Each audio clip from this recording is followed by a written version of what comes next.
हो गया, अभी तक कोई कार्रवाई नहीं हुई, क्या कुछ कहेंगे आप?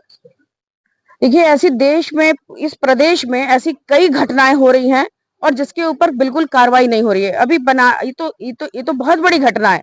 बनारस में जहां मोदी जी का संसदीय क्षेत्र है, बीएचयू के आईटी की छात्रा के साथ रेप हुआ, बलात्कार हुआ और उसके सीसीटीवी कैमरे में उसके अपराधी आरोपी पकड़े गए। उसके बाद भी उनको मध्य प्रदेश में चुनाव में ड्यूटी लगाई गई उन लोगों की, और 2 महीने बाद उनकी गिरफ्तारी हुई सीसीटीवी कैमरे में आने के बाद, और 2 महीने के बाद गिरफ्तारी के बाद अभी कुछ दिन पहले वो छूट भी गए और वहां के भाजपा के विधायक उनके साथ केक काट काट के सेलिब्रेशन कर रहे हैं। तो यहाँ पर जो भाजपा के लोग होंगे, जो अपराधी होंगे, अगर वो भाजपा से जुड़े हैं तो उनके खिलाफ कोई कार्रवाई नहीं होगी। 13 दिन नहीं, 13 महीना बीत जाए।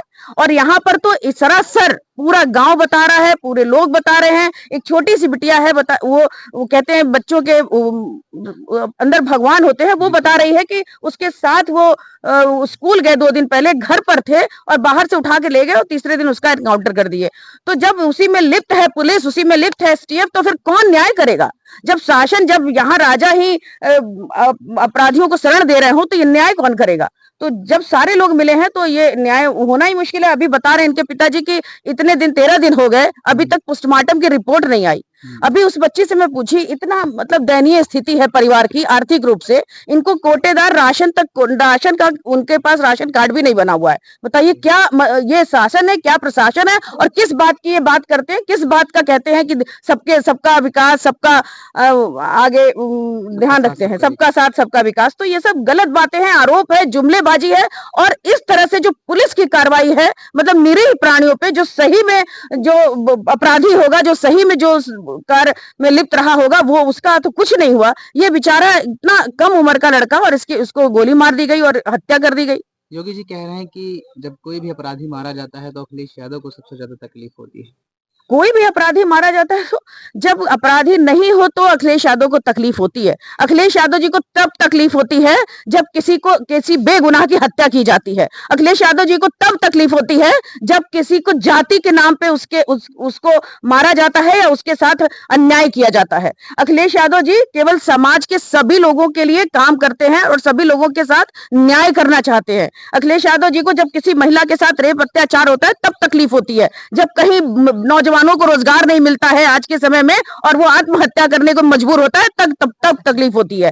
किसान आज कितना बुरी तरह से परेशान है, जिसकी आय दुगनी करने की बात करते थे वो आज उसकी आय घट करके और कम से कम होती जा रही है, गरीबी और बढ़ती जा रही है। तब तकलीफ होती है किसान जब आत्महत्या करता है। तो अखिलेश यादव जी ने अगर ये बेगुनाहों की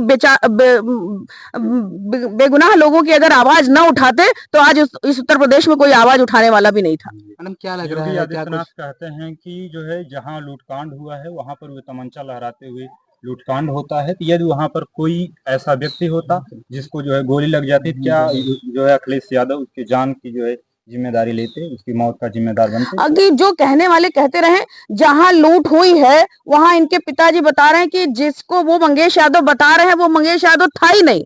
जिसको ये मंगेश यादव एसटीएफ वाले बता रहे हैं उसके सर पे बाल है, और जिसको मार दिया वो तो गंजा था, उसके सर पे बाल ही नहीं था।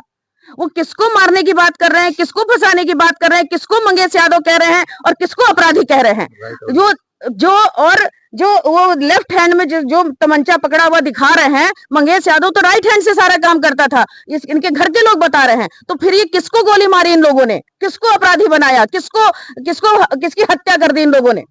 ओम प्रकाश राजभर जी कहते हैं कि अखिलेश यादव इसके पहले जब कहीं इनकाउंटर होता था किसी अपराधी पर, वह अदर कास्ट का होता था, अगर अदर जो है बिरादरी का देखिए, होता था, इस सरकार ने जाति और धर्मवाद इतना बढ़ा दिया, जातिवाद इतना फैला दिया कि अब इस सरकार के जाने के बाद भी इस उत्तर प्रदेश को, इस देश को एक सामान्य स्थिति में लाने में, युवाओं को एक सामान्य मानसिकता में लाने में अभी बहुत वक्त लग जाएगा। इन्होंने जाति और धर्म की इतनी खाई पैदा कर दी है कि आज अपराधी नहीं, जाति देख के अपराधी बनाया जा रहा है। अपराधी होता ही है, लेकिन जाति देख करके किसी को अपराधी बना देना, जाति देख के किसी को गोली मार देना, ये सब इस सरकार में हो रहा है। और इस सरकार में आज युवाओं के जो बच्चे पढ़ने वाले हैं, जिनको अपने भविष्य की चिंता करनी चाहिए, जिनको नौकरियों की तलाश होनी चाहिए, जिनको देश के डेवलपमेंट के बारे में सोचना चाहिए, वो आज ये सोच रहे हैं कि ये किस जाति का है, ये किस जाति का है, ये किस जाति का है।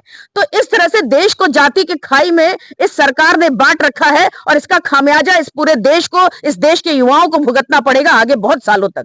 क्या अपराधियों की सजा जो है जातिवाद के हिसाब से दी जा रही है? बिल्कुल दी जा रही है ना। आज जितने लोगों के नाम आए इस केस में, इस लूट कांड में, बाकी लोगों के साथ तो कुछ नहीं हो रहा है। और अगर हो भी रहा है तो वो कोर्ट के हिसाब से कार्रवाई होगी, लेकिन मंगेश यादव को सजा देने वाले ये कौन होते हैं? मंगेश यादव को सजा देने वाले, अब कानून हाथ में लेने वाले ये लोग कौन होते हैं? तो इसलिए मैं ये सिर्फ इतना कहना चाहती हूँ कि इनको न्याय मिलना चाहिए। हमारे मुख्यमंत्री जी को सीबीआई जांच करानी चाहिए ताकि सही पता चले, दूध का दूध पानी का पानी हो सके। और जिन्होंने गोली मार करके अपने सर पे सेहरा बांध रहे हैं, सबको पता चल गया है पूरे देश को कि ये किस तरह का एनकाउंटर है। मैडम एक लास्ट सवाल है आपसे, क्या लग रहा है, क्योंकि काफी टाइम हो चुका है, अब तक पोस्टमार्टम रिपोर्ट नहीं आई, क्या शासन प्रशासन पूरा मिलीभगत है, पूरा मिलीभगत है। अगर पोस्टमार्टम रिपोर्ट 24 घंटे 36 घंटे में बाहर आ जाती है, हम लोग कितने केस होते हैं हम लोग उसमें देखते हैं, लेकिन ये नहीं आ रही है, तो कहीं ना कहीं इनकी संलिप्तता है, कहीं ना कहीं इनका दोष है उसमें, इनके खुद भी इनका जो चरित्र सामने आएगा इसका डर है। अखिलेश यादव जी से आपने बात भी करी, क्या कुछ आश्वासन मिला, क्या कुछ आर्थिक मदद करी उन्होंने? आज हमारी पार्टी के आज वो है, आज इनका कार्यक्रम छोटा सा है और उस श्रद्धांजलि सभा है और हमारे पार्टी के और लोग भी आएंगे। हमारे राष्ट्रीय अध्यक्ष ने कुछ आर्थिक अनुदान भी दिया है, वो उनको देंगे। मैम एक लास्ट सवाल है कि जैसे भारतीय जनता पार्टी बुलडोजर को न्यायिक प्रतीक बनाने की कोशिश कर रही है, किसी भी अपराधी पर जो है बिना, यदि वह बीजेपी से नहीं जुड़ा होता है या किसी अदर कास्ट का होता है, जिस तरीके से आक्रता के साथ, मतलब जल्दबाजी के साथ जो है बुलडोजर चलवा देती है, आज उस पर जो है सुप्रीम कोर्ट रोक लगा दी है। उस पर क्या? हमारे राष्ट्रीय अध्यक्ष जी ने हमेशा बुलडोजर को गलत कहा है।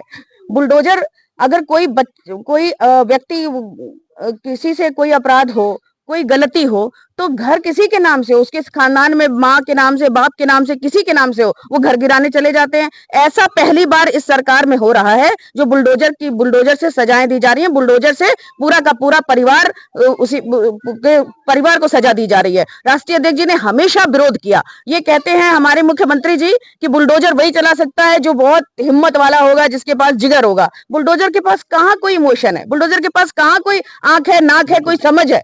बुलडोजर तो जिसने गलती की वो कहीं चला गया और बुलडोजर उसके घर परिवार के लोगों को भुगतना पड़ रहा है। और आज बहुत धन्यवाद देती हूँ सुप्रीम कोर्ट को कि उन्होंने अभी 1 अक्टूबर तक रोका है, लेकिन हमें विश्वास है कि ये बुलडोजर नीति हमेशा के लिए रोकी जाएगी। और इन्होंने बुलडोजर का उपयोग भी जाति देख करके किया। अभी वही लखनऊ में अकबरपुर में पूरा बुलडोजर से ध्वस्त कर दिया। वहीं बगल में हिंदुओं का एक ऐसी जगह थी जहां बुलडोजर चलाना था, वहां रुक गया। तो मैं ये कहना चाहती हूँ कि अपराधियों को सजा दीजिए, लेकिन बुलडोजर से तो पूरा परिवार तहस नहस हो रहा है। इस पे क्यों आप आगे बढ़ते हैं, इस बात को क्यों करते हैं? तो इस तरह से हर किसी को डरा धमका करके आप आवाज न उठा सकिए अन्याय के खिलाफ, ये इस सरकार की मंशा है। आप रोजगार की बात ना करिए, आप अन्याय की बात ना करिए, आप महिला सुरक्षा की बात नहीं करिए। आपको बुलडोजर के डर से दबा दिया जाएगा और आप अपने माँ बाप, अपने घर परिवार की चिंता में आप किसी अन्याय के प्रति आप आवाज नहीं उठाएंगे। और यही इस सरकार की कोशिश है, यही इस सरकार की मंशा है। आज सुप्रीम कोर्ट ने रोक लगाया, ये सुप्रीम कोर्ट को बहुत बहुत धन्यवाद। लाखों करोड़ों इस देश की जनता सुप्रीम कोर्ट को धन्यवाद दे रही है।